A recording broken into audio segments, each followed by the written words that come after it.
Bonjour à tous, j'espère que vous allez bien.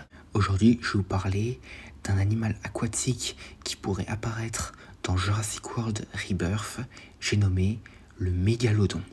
Alors, même si le mégalodon, c'est une créature aquatique préhistorique très connue, je vais mettre un peu le contexte sur qu'est-ce que c'est.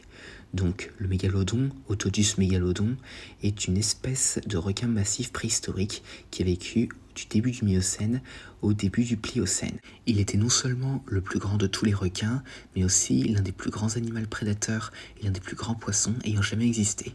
Il avait également la morsure la plus puissante de tout organisme vivant sur Terre, suffisamment puissante pour mordre une baleine à bosse en deux. On ne sait pas vraiment en revanche à quoi ressemblait vraiment le mégalodon, ni à quelle classification il appartient en raison des restes fragmentaires. C'est pourquoi on a souvent supposé qu'il s'agissait d'un très grand requin blanc. Alors maintenant que nous avons un peu le contexte sur qu'est-ce qu'un mégalodon, pourquoi ni comment il pourrait apparaître dans Jurassic World Rebirth. Eh bien, récemment, sur les réseaux sociaux, une image de Jurassic World Rebirth nous a été partagée. Et sur cette dernière, on peut voir un bar, mais aussi un accessoire d'un ensemble de dents massifs de mégalodon et une mâchoire grandeur nature.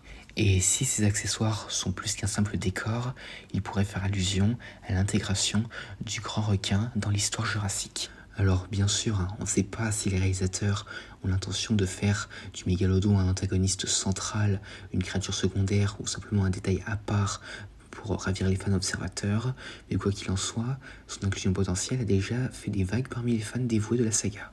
En plus, ce serait l'occasion parfaite de nous donner des scènes palpitantes sous-marines. En plus, le titre Jurassic World Rebirth laisse également entrevoir une nouvelle orientation pour la saga.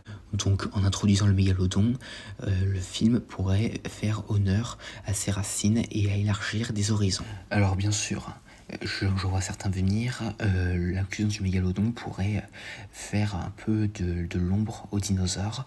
Mais bon, rappelons-nous que dans Jurassic World, le monde d'après, on a quand même eu les sauterelles de Biosyn, et même si elles étaient au cœur de l'intrigue du film, elles n'éclipsaient pas pour autant les dinosaures, qui en plus de ça sont beaucoup plus mis en avant que les sauterelles. Mais bon, revenons au mégalodon, et cette fois-ci abordons cette question que je suis sûr beaucoup d'entre vous ont en tête. Comment recréer le mégalodon?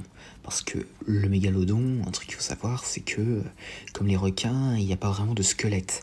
Et bien pour cela, il faut retourner un peu en arrière, et cette fois-ci nous orienter vers comment le mosasaure a été créé. Donc le mosasaure a pu être ramené à la vie après que des fragments d'ADN aient été découverts par les scientifiques d'InGen alors qu'ils testaient un analyseur de fer. Et le Dr Who pensait même que c'était la seule manière de ramener des créatures aquatiques à la vie, étant donné qu'ils ne peuvent pas en récupérer du sang comme les dinosaures et autres animaux préhistoriques. Et donc dans ce cas, si une autre organisation qu'InGen réussissait à mettre la main sur cette technologie qui a permis de récupérer des fragments d'ADN de mosasaures, eh bien il pourrait peut-être le faire avec cette fois-ci le mégalodon. Et d'autres reptiles marins d'ailleurs. Parce que selon des rumeurs, il y aurait aussi les plésiosaures et l'ichthyosaures dans le film. Et donc une fois l'ADN du mégalodon récupéré, il pourrait ainsi l'utiliser pour recréer un spécimen, voire même plusieurs. Parce que si cette mâchoire qu'on a vue sur la photo est bien celle d'un mégalodon, eh bien ça veut dire qu'il y en a plus qu'un.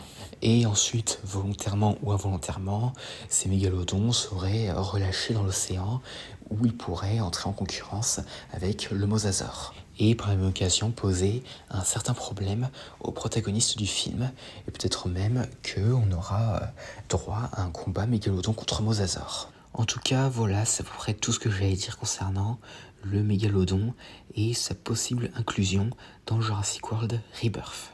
J'espère que cette vidéo vous aura plu, n'hésitez pas à me dire ça dans les commentaires et à la prochaine.